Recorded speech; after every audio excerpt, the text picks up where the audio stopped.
Hello students, chapter current electricity, lecture number 15 for class 12th। इस chapter के केवल और केवल हमारे पास दो टॉपिक बचे हुए हैं।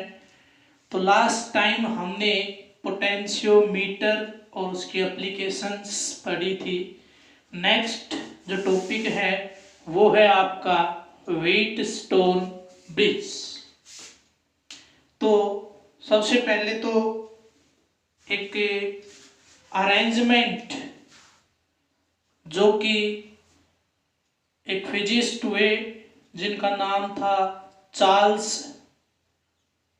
व्हीटस्टोन, उन्होंने एक सर्किट डिजाइन किया, या हम ये कह सकते हैं सबसे पहले एक शॉर्टकट मेथड के लिए उन्होंने एक सर्किट प्रोवाइड करवाया, या हम ये कहें केवल उन्होंने एक सजेशन दी कि इस मेथड से हम बहुत फास्ट अननोन रेजिस्टेंस को फाइंड आउट कर सकते हैं।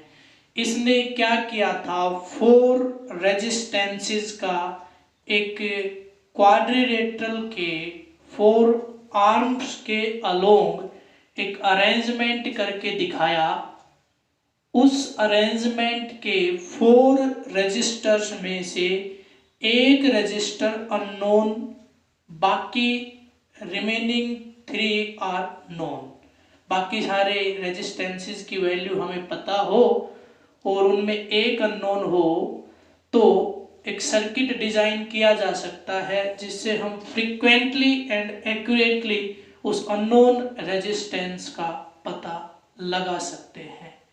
तो अकॉर्डिंग टू दिस प्रिंसिपल, अगर हम 4 रेजिस्टेंस यूज करें एक क्वाड्रिलेटरल, सपोज ये क्वाड्रिलेटरल रहेगा और ये इसकी 4 आर्म्स रहेंगी, तो सपोज कीजिए एक आर्म ये और एक ये दोनों हुई आपकी सीरीज में, तो यहाँ पे रेजिस्टेंस लगाया P और यहाँ पे लगाया Q, यहाँ पे लगाया R और यहाँ पे लगाया S।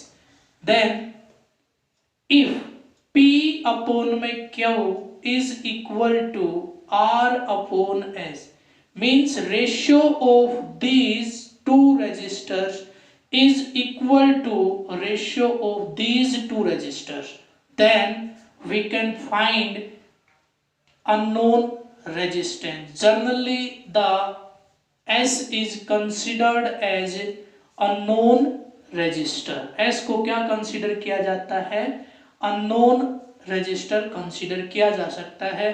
तो यहां से आपके पास हो जाएगा S is equal to, S को इधर ले आओ, इसको इधर ले आएंगे, तो ये हो गया R into Q upon P। तो ये एक बहुत ही आसान सा और बहुत ही फास्ट टेक्निक है किसी अननोन रेजिस्टेंस को पता करने की, लेकिन कंडीशन आपके सामने क्या होगा कि रेशियो आपका सेम होना चाहिए। चलिए प्रैक्टिकली अगर हम करेंगे तो रेशियो तो बनाना हमारे हाथ में है, क्योंकि ये हम वेरिएबल रेजिस्टर्स ले लेंगे, यानी रेजिस्टेंस बॉक्स या रियोस्टेट ऐसी कोई चीज़ ले लेंगे तो हम बना सकते हैं, रेशियो हम बना देंगे और एक अननोन है उसको हम फटाफट निकाल देंगे।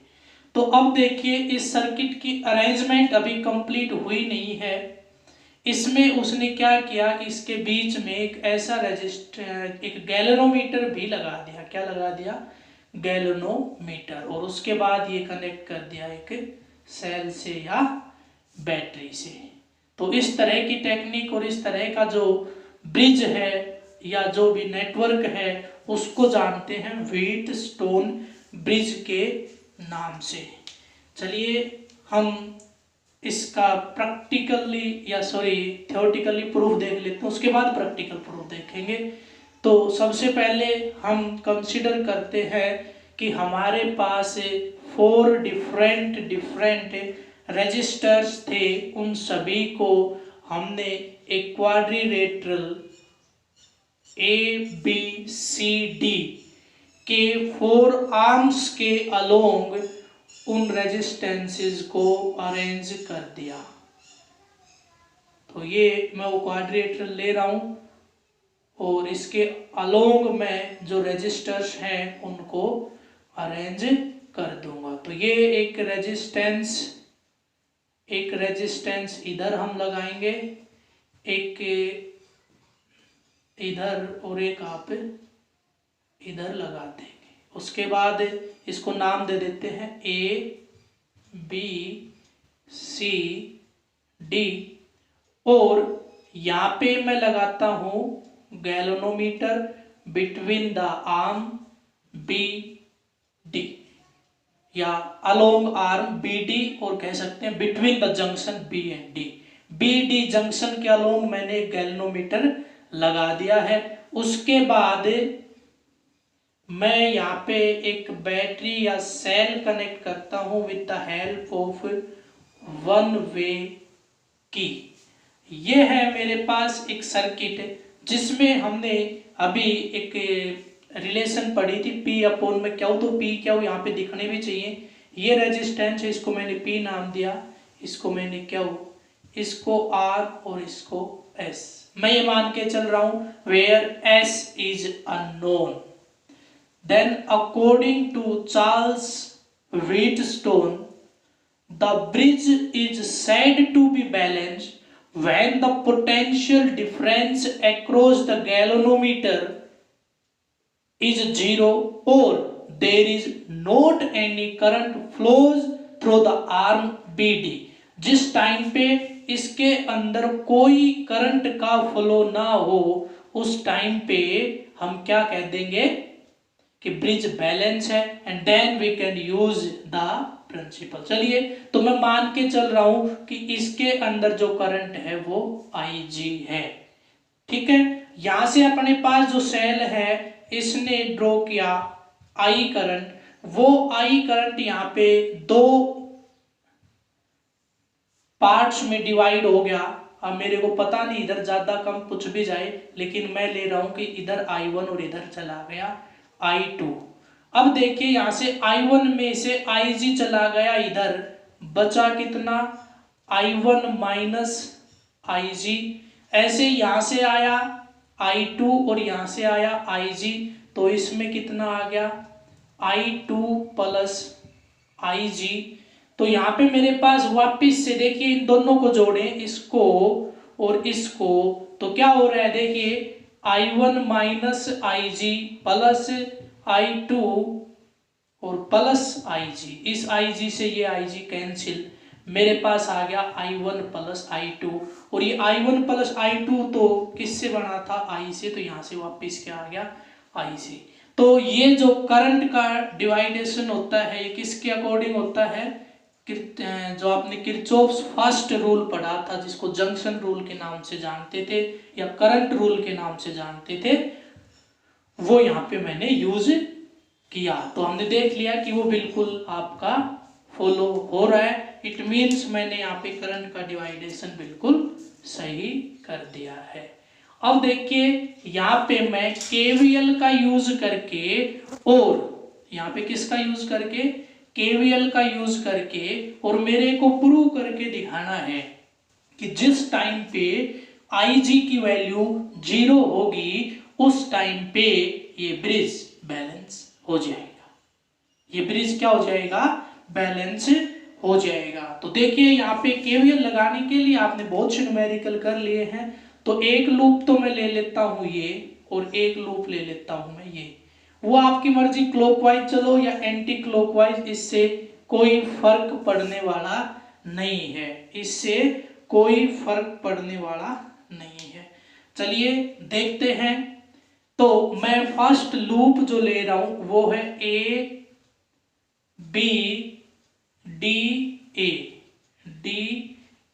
इसके ऊपर लगा रहा हूं मैं KVL। तो यहां से मेरे पास करंट है I1 और रेजिस्टेंस है P और मैं चल रहा हूं एरो की डायरेक्शन में, तो मेरे पास आ गया I1P। अब मैं फिर इसी की डायरेक्शन में हूं और करंट है IG और आपके पास रेजिस्टेंस मैं मान लेता हूं जो ये G है ये एक रेजिस्टेंस ही है, G मान लिया मैंने, ठीक है, कि इसका इंटरनल रेजिस्टेंस भी मैं कैपिटल G से ही रिप्रेजेंट कर रहा हूँ। उसके बाद मेरे को आना है इधर DA, तो माइनस हो जाएगा एरो इधर और मैं जाऊंगा इधर, तो R इंटू में I2 R और विच इज इक्वल टू 0। ये आपका किसके बराबर होगा, 0 के बराबर होगा। अब इसको मैं क्या मान लेता हूं, this is equation number first, इसको मैंने इक्वेशन नाम दे दिया फर्स्ट। सिमिलरली ये आपकी फर्स्ट लूप रही, इसको मैं सेकंड नाम देता हूं। सेकंड लूप ले लीजिए, सेकंड लूप का नाम है BCD ये एक लूप ली और इसके ऊपर क्या लगा रहा हूं मैं, KVL लगा रहा हूं। जब मैंने इसके ऊपर KVL लगाया तो क्या हुआ, देखिए यहां से करंट है I1 माइनस IG, रेजिस्टेंस है Q, हम एरो की डायरेक्शन में है इसलिए यहाँ पे क्या रहेगा, पॉजिटिव। अब मैं यहाँ आता हूं तो एरो है इस तरफ, ये है ना इस तरफ, और मैं चल रहा हूं इधर, तो क्या आएगा यहाँ पे minus I2 plus IG into S, और ये भी आपका माइनस का रहेगा, ऊपर जाऊंगा तो माइनस IGG और विच इज इक्वल टू 0, ये भी आपका क्या आ गया 0। अब मैं क्या करता हूं, if IG is equal to 0, then equation first can be written as I1P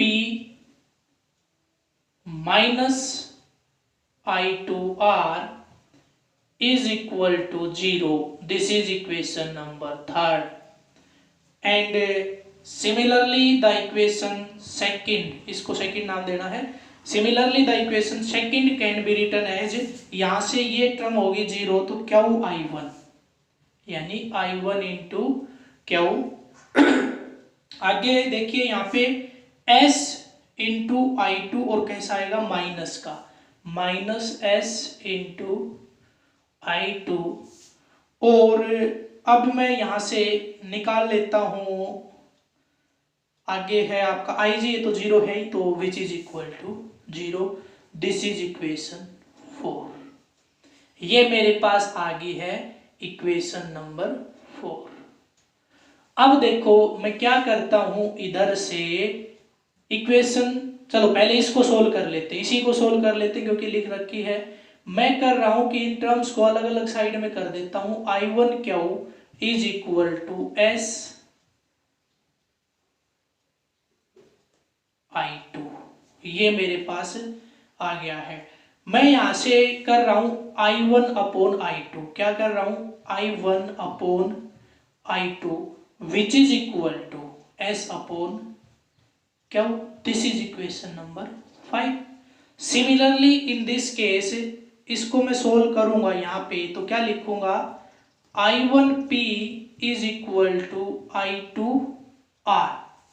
clear, यहां से भी मैं I1 अपॉन I2 निकाल देता हूं, I1 अपॉन I2 और which is equal to R upon P, ये मेरे पास आ गया। Now compare equation 5th and 6th, equation 5 और 6 को कंपेयर करेंगे तो क्या रिजल्ट बनने वाला है, लेफ्ट हैंड साइड है सेम, तो राइट हैंड साइड भी रहेगी सेम, राइट हैंड भी क्या रहेगी, सेम रहेगी। तो रख देता हूं S upon Q is equal to R upon में P।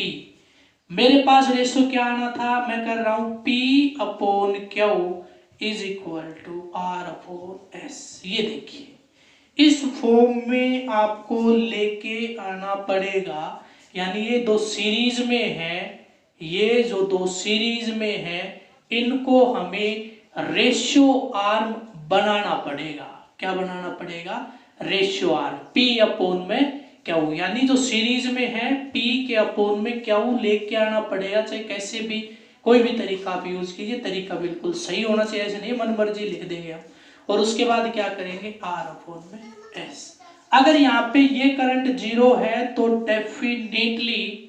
डेफिनेटली आपका रेशियो भी सेम होगा। फॉर एग्जाम्पल यहाँ पे दे दिया 2 और यहाँ पे दे दिया 4, और यहाँ पे दे दिया 4 और यहाँ पे दे दिया 8। इस तरह से अगर दे दें तो एक बार चेक कर लीजिए रेशियो सेम होगा कि नहीं। देखिए 2/4 कितना आया 1/2 और इधर से 4/8 ये कितना आया, ये भी आया 1/2। तो हम क्या कह सकते हैं कि ब्रिज बैलेंस है। तो इसी तरह से आपको मैं ये कंडीशन बता रहा हूं कि ये नेटवर्क ऐसे आए तो बहुत आसान है। व्हीटस्टोन ब्रिज के बारे में कोई पूछे तो बहुत आसान है, लेकिन इसका क्या कोई और डायग्राम भी हो सकता है? क्या इसका कोई और डायग्राम भी हो सकता है?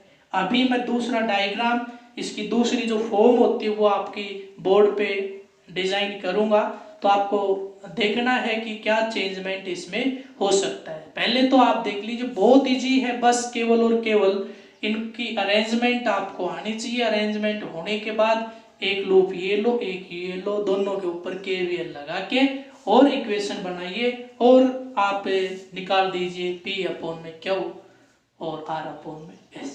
क्लियर? चलिए उसके बाद देखिए मैं इसकी जो दूसरी फॉर्म बता रहा हूं वो, तो मैंने आपको एक दिन एक चीज बताई थी, जब आप नेटवर्क के क्वेश्चन सोल्व कर रहे थे तो प्रॉब्लम्स आ रही थी, क्योंकि उसमें कुछ इस व्हीटस्टोन ब्रिज वाले उसी नेटवर्क के अंदर डाल दिए और आपने पढ़ा था नहीं। तो आज देख लीजिए 1 2 3 4। अब नेटवर्क वाले में इसकी जगह पे भी रेजिस्टेंस मिलेगा, क्योंकि मैंने जी किसकी जगह पे यूज कर लिया, कैपिटल जी को। जब इक्वेशन बनाई थी तो आई जी इंटू में जी कर लिया था, तो जी क्या मान लिया था मैंने, रेजिस्टेंस। तो कई जगह पे ये आपका इस तरह से ना होके और ऐसे भी हो सकता है, ऐसे भी हो सकता है। वो एक ही बात है, इसके अंदर से करंट का फ्लो नहीं होना चाहिए, वो कंडीशन हमें क्रिएट करनी है। तो सबसे पहले तो अगर कहीं पे किसी नेटवर्क में व्हीटस्टोन ब्रिज यूज होगा तो कैसे पता चलेगा? सबसे पहले तो काउंट कर लीजिए, एट लीस्ट 5 रेजिस्टेंस होने चाहिए। अगर इससे कम है तो व्हीटस्टोन का तो यूज होना ही नहीं है वहां पे। एट लीस्ट कितने होने चाहिए? 5 रेजिस्टेंसेस। इससे ज्यादा भी हो सकते हैं, कई सोचते हैं कि 5 ही काउंट करके फिर व्हीटस्टोन लगे, नहीं, इससे ज्यादा भी हो सकते हैं। भाई हो सकता है वो आगे और लगा दे, यहाँ पे ऐसे लगा दे, किधर भी लगा दे, तो व्हीटस्टोन तो बन चुका बीच में, आगे वो कम ज्यादा करता रहे चाहे। तो कम से कम कितने होने चाहिए? 5। अगर 5 ही है, मैक्सिमम ही 5 है, टोटल 5 है, तो आपको फिर क्या देखना वो मैं अभी बता देता हूं। और इससे ज्यादा है तो भी वही चीज आपको फाइंड आउट करनी। क्या कहीं पे ऐसा रेशियो तो नहीं बन रहा है? क्या कहीं पे 2 सीरीज और फिर ये 2 सीरीज और ये इनका 2 का ये कॉम्बिनेशन और ये 2 का कॉम्बिनेशन क्या आपस में पैरेलल तो नहीं है? अगर पैरेलल है तो फटाफट चेक कर लीजिए, P/Q और R/S। क्या ऐसी कंडीशन पर, सपोज ये आपका R1 दे दिया किसी ने और ये दे दिया R2 या R3 R4, तो जो सीरीज वाले हैं यहां से left upon right is equal to next series में लेफ्ट अपॉन राइट। ये ध्यान रहे, कंडीशन यही है। कभी ऐसा मत कर देना कि एक बार तो कर दो P/Q फिर कर दो S/R, ऐसे गलत हो जाएगा, वापिस उठ के यहीं आना पड़ता है जहां से करंट एंटर कर रहा था। क्लियर? बहुत ही इजी है। एक बार मैं दूसरा डायग्राम जो आपको मैंने पहले भी बताया था एक बार डिस्कस कर देता हूं, फिर देखते हैं इसकी सेंसिटिविटी के बारे में। चलिए देख लेते हैं। तो जो इस तरह से देखा होगा आपने, बहुत से क्वेश्चन आपके मिलते हैं ऐसे, ये आपके 3 रेजिस्टेंस ऐसे लगा देते हैं और फिर क्या करते हैं, फिर देखो एक रेजिस्टेंस ऐसे करके और यहां लगा दिया, एक रेजिस्टेंस ऐसे करके और यहां लगा दिया। कुछ जाना पहचाना सा डायग्राम लग रहा है। देखिए यहां से करंट एंटर किया, इस पॉइंट पे 2 पैरेलल में बन रहे हैं ना, 2 पैरेलल में, एक ये और एक ये। इसके आगे एक सीरीज में ये रहा, ऐसे करके देखो तो, और इसके आगे एक सीरीज में ये रहा, ऐसे करके देखो तो बन गया। तो ये कौन सा बन गया? जो गैल्वेनोमीटर की जगह पे था वो। तो अब नाम देंगे, तो ये आपका बना P और ये बना Q, ये बना R और ये बना S। चेक कर लीजिए पहले कि क्या ये रेशियो सेम है। अगर है तो ये काम नहीं करेगा, ये काम नहीं करेगा तो बहुत आसान बन गया।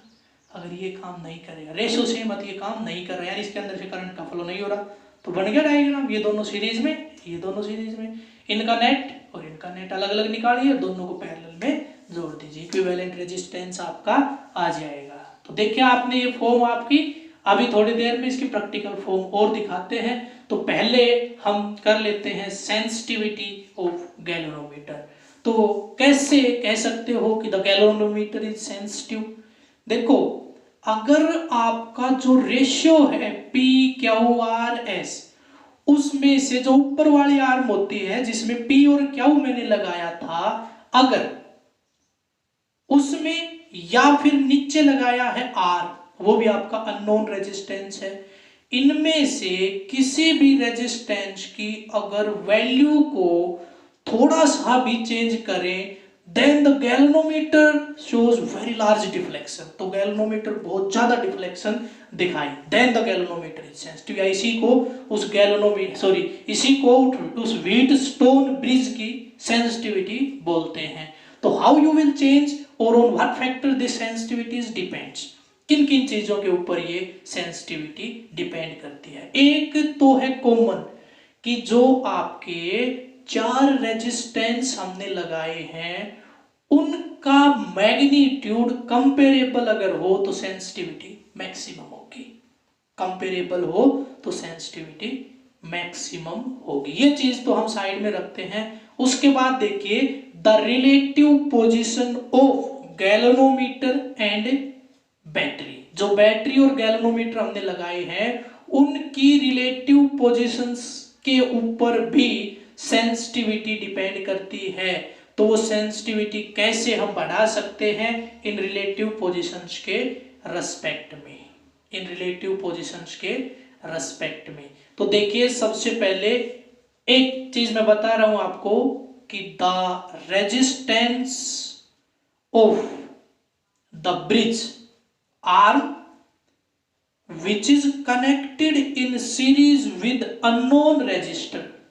ध्यान से सुनिए, the resistance of that arm of the bridge which is connected in series with the unknown resistor, यानी यहां पे लगाया था आपने इस तरह से, और ये मैं मान के चल रहा हूं कि इधर अननोन था, तो इस ब्रिज की वो ये जो आर्म है इसका रेजिस्टेंस, जो ऊपर बची उनको नहीं कह रहा मैं, इसका रेजिस्टेंस किस इससे, ये जो आपका अननोन है ना, इससे बहुत ज्यादा हो as compare to the resistances of the arm which are parallel with unknown, then the sensitivity is increases.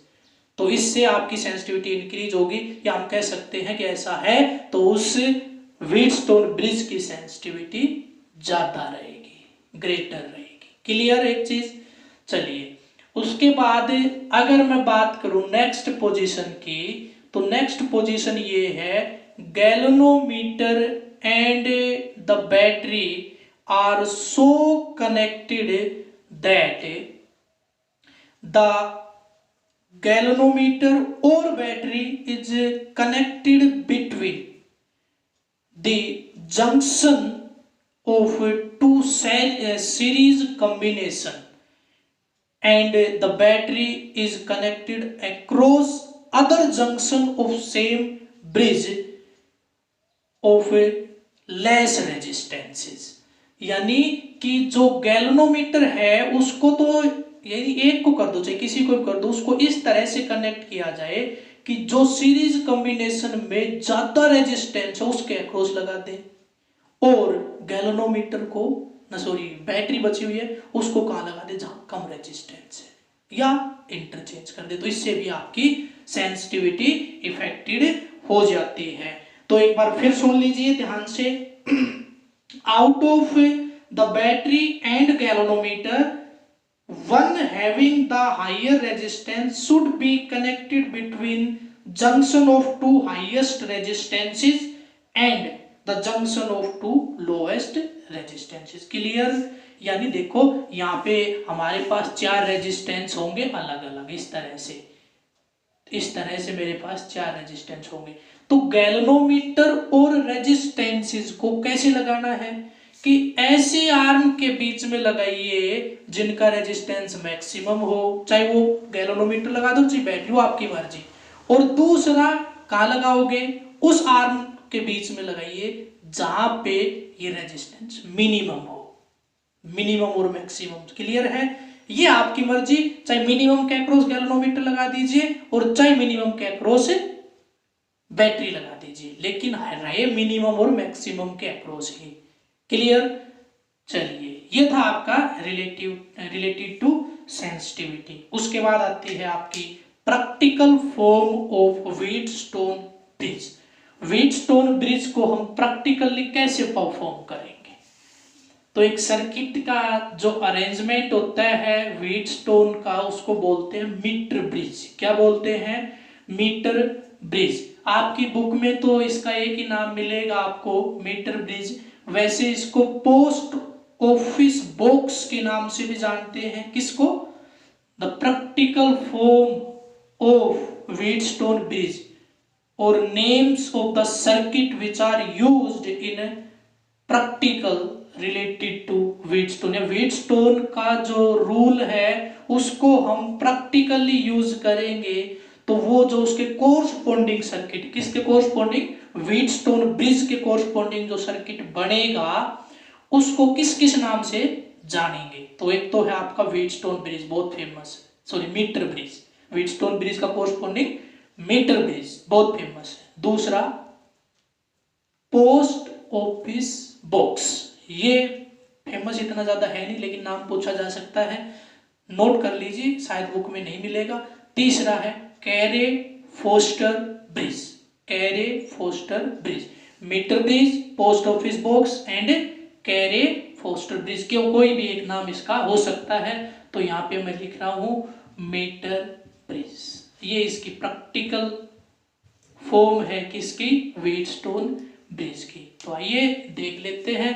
जिस तरह से पोटेंशियोमीटर होता था, सेम उसी तरह से उससे मिलता जुलता ये भी होता है। वही जैसे वायर उसमें यूज करते थे एक रेजिस्टिव, इसमें भी एक रेजिस्टिव वायर यूज करते हैं। एक वुडन स्केल उस वायर के पैरेलल में उसमें होता था, इसमें भी होता है। जो वुडन स्केल है उसके ऊपर जो स्ट्रिप वगैरह होती है वो फिक्स होती है। चलिए देख लेते हैं, एक बार मैं सर्किट बना देता हूं।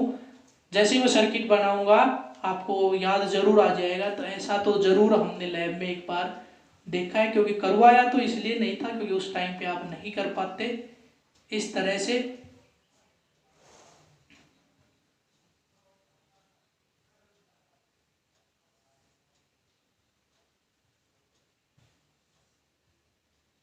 तो यहाँ पे मैं लगा देता हूँ वो वायर, और इसके नीचे या ऊपर जहाँ पे भी पॉसिबिलिटी है वो अलग अलग जो आपके ब्रांड के ये सर्किट आते हैं, जो अलग अलग कंपनियां बनाती हैं इसको, तो वो कोई ऊपर स्केल लगा देता, कोई नीचे, कोई नहीं, आपको बस रीडिंग लेने के लिए चाहिए। तो ये है वो स्केल, इस तरह से इसके ऊपर ऐसे रीडिंग होती है। तो सपोज ये 0 और ये 100 सेंटीमीटर लेंथ का वायर यहाँ पे होता है। इस पॉइंट को नाम देता हूँ मैं A, इसको नाम देता हूँ B। यहाँ पे ये आपके टर्मिनल्स होते हैं इस तरह से। क्लियर? और एक टर्मिनल होता है यहाँ पे। तो एक तो मैं रेजिस्टेंस बॉक्स यहाँ पे लगा देता हूं, जिसको नाम दे रहा हूं, क्या नाम दूं? R नाम दे देता हूं। ठीक है, रेजिस्टेंस बॉक्स को R नाम दे देता हूं। एक यहाँ पे लगाना है मेरे को अननोन रेजिस्टेंस, जिसको नाम दे रहा हूं मैं S। क्या नाम दे रहा हूं? S। यहाँ पे मैं गैल्वेनोमीटर की हेल्प से एक जॉकी लगा देता हूं, इसको J नाम दे रहा हूं। क्लियर? ये है आपका सर्किट डायग्राम। ये है आपका व्हीटस्टोन ब्रिज जो आपका होता है उसका सर्किट डायग्राम। अब बात आती है बैटरी। तो बैटरी आपकी डायरेक्ट यहाँ पे कनेक्ट होती है, नीचे कर दो ऊपर कर दो वो आपकी मर्जी है, ऐसे करके। और ऐसे मैं इसको कर देता हूँ, इधर पॉजिटिव ये नेगेटिव, ये वन वे की, और ऐसे करके ये लगा दी मैंने बैटरी। बैटरी में आप चाहो तो रियोस्टेट यूज कर सकते हो, वो डिपेंड करता है जब आप सर्किट को डिजाइन करोगे, जब रीडिंग लोगे तो जो जिस तरह की कंडीशंस क्रिएट होंगी उस तरह से हम इसको थोड़ा बहुत इसमें रेजिस्टेंस बॉक्स या रियोस्टेट नेगेटिव साइड में लगा के चेंज कर सकते हैं। चलिए देख लेते हैं। अब ये इस तरह से मैंने सर्किट आपका डिजाइन किया है, बहुत ईजी सा है, कुछ भी नहीं है, बस केवल एक दो बार प्रैक्टिस करोगे तो आपको भी ईजी लगने लग जाएगा। तो ये मेरे पास एक प्रैक्टिकल फॉर्म है व्हीटस्टोन ब्रिज की, जिसको मीटर ब्रिज के नाम से जानते हैं। अब अननोन रेजिस्टेंस एस होइए। अब देखो मैंने क्या किया कि ये जो सारी अरेंजमेंट करने के बाद जॉकी को स्लाइड किया इस वायर के ऊपर और उस पॉइंट पे जाके जॉकी को रोक दिया जहां पे गैल्वेनोमीटर में डिफ्लेक्शन 0 या हम कह सकते हैं नल हो जाए। क्या हो जाए? Null deflection. तो अब ये जो इसकी एक एडवांटेज भी है कि ये जो व्हीटस्टोन ब्रिज है ये क्विकली और एक्यूरेटली और एक्यूरेसी डिग्री है वो बहुत ज्यादा होती है किसकी? अननोन रेजिस्टेंस को मेजर करने की। क्यों? Because it is works on null deflection method. क्योंकि ये किस पे काम कर रहा है? नल डिफ्लेक्शन मेथड पे। अब कोई सोच रहा होगा कि फिर इससे क्या होगा? अरे इससे इसके अंदर से करंट का फ्लो बंद हो जाएगा। इट मींस इसका जो रेजिस्टेंस है वो अपना रोल प्ले नहीं करेगा, एक्यूरेटली आप इसका निकाल पाओगे। इसलिए ये मोर एक्यूरेटली रीडिंग्स आपको देगा। किसके लिए? एस के लिए। चलिए एक मेरे ये जो अभी मैंने बोला रीडिंग इसमें रीडिंग आएगी कहाँ? रीडिंग के लिए तो कुछ भी नहीं है। गैल्वेनोमीटर किसकी रीडिंग देता है? ये तो बस डिफ्लेक्ट होता है। इट मीन्स इसमें तो एक भी रीडिंग नहीं लेनी। हमें रीडिंग नहीं लेनी तो गलतियां होने के चांसेस बहुत कम हुए। चलिए अब मैं देखता हूं कि जो 0 आपका डिफ्लेक्शन आया उसके कोरस्पोंडिंग लेंथ थी L। तो ये बची हुई लेंथ यहां से यहां तक की कितनी होगी? J से B तक की होगी 100 माइनस L। बस हो गया काम। इसको क्या नाम देना है? P। L को क्या नाम देना है? मैं इसको नाम दूंगा P और इसको नाम दूंगा क्यों? इसको क्या नाम दूंगा? क्या हो? नाउ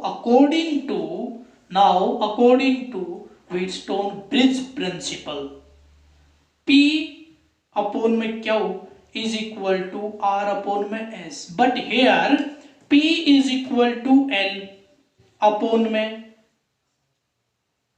क्या is equal to 100 minus L is equal to R आपका नोन है अपॉन में S। बस S ही तो निकालना था। S इज इक्वल टू ये आपका हो गया R into 100 minus L upon L।